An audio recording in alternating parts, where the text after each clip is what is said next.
삭개오 이야기 누가복음 19장 1절에서 27절 말씀.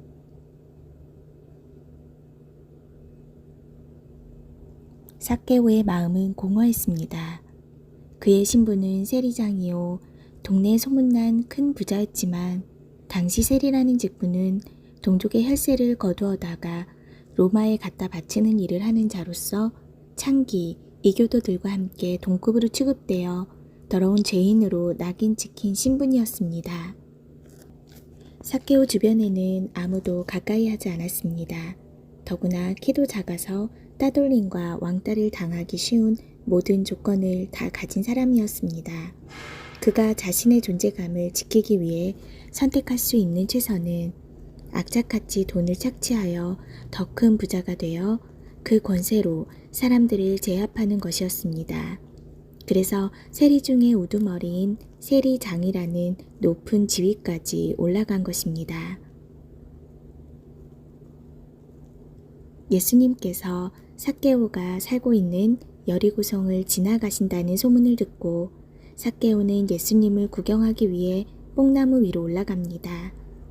뽕나무는 돌 감람나무라고 합니다. 먹을 수 없는 열매만 잔뜩 열리는 쓸모없는 돌 감람나무.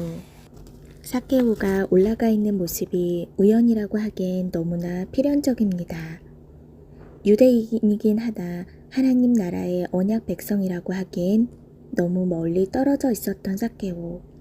평생 동족으로부터 악착같이 돈을 뜯어내며 흡혈귀처럼 살아온 그가 아브라함의 자손이라 불리우기엔 너무나 과분한 것이었습니다. 삭개오는 나무 위에서 여리고성을 지나가시는 예수님을 그저 한 번만이라도 쳐다보는 것으로 만족하고 별 기대 없이 내려다보고 있었습니다. 삭개오야, 속히 내려오라. 갑자기 위를 올려다보며 삭개오의 이름을 부르시는 예수님의 부르심에 깜짝 놀란 삭개오는 가슴이 뛰기 시작합니다. 얼마나 오랜만에 듣는 내 이름인가. 삭개오라는 이름의 뜻은 깨끗한 자라는 뜻이라고 합니다. 아마도 그의 부모가 그의 평생에 의롭고 정결한 삶을 살아가라는 뜻으로 지어준 소중한 이름일 것입니다. 언제부턴가 사람들은 그의 이름을 부르지 않았습니다. 더럽고 역겨워서 차마 그를 삭개오야라고 부를 수가 없었을 것입니다. 오랫동안 아무도 불러주지 않았던 잊혀졌던 그 이름 삭개오를 하나님의 아들 예수님께서 그 정결한 입술로 다정하게 불러주신 것입니다. 예수님께서는 삭개오가 모든 죄를 청산한 상태에서 그의 이름을 부르지 않으셨습니다.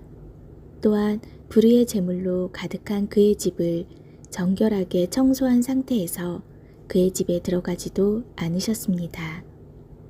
그가 하나님의 생명에서 떨어진 돌 감람나무 위에 처참하게 매달려 있는 가장 심각한 죄악의 한복판에서 그의 이름을 부르셨고 사람들로부터 악랄하게 착취한 불의의 제물로 가득 채워져 있는 더럽고 추한 강도의 소굴 같은 그의 집에 거침없이 들어가셨습니다. 그리고는 삭개오가 준비한 만찬을 더불어 먹고 마시면서 온전히 기뻐하고 즐거워하셨습니다. 식사 후 삭개오를 앉혀놓고 그동안 그가 지은 모든 죄에 대해 낱낱이 정죄하거나 추궁하지도 않으셨습니다. 삭개오를 존재적으로 사랑하시고 존재적으로 받아주시며 기뻐해 주셨습니다. 예수님께서 조건 없이 퍼부어 주시는 한량없는 사랑에 감격한 삭개오는 스스로 자기 재산의 절반을 가난한 자들에게 주고 토색한 재물은 4배나 갚겠다고 공개적으로 선언합니다.